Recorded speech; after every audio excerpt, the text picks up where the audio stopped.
fishing. So as you guys can see, there's 10 split shot. And if you weigh them, you feel them, they're way lighter than anything that there has been in weights, like lead weights. And that's because they started making them out of tin during COVID when lead kind of became hard to make for them.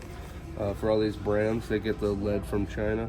And so they started making it out of lighter material, cheaper material. And so one time I went to Bass Pro Shops with Dad, and all of the different types of weights were tin. They just switched them. That was during COVID.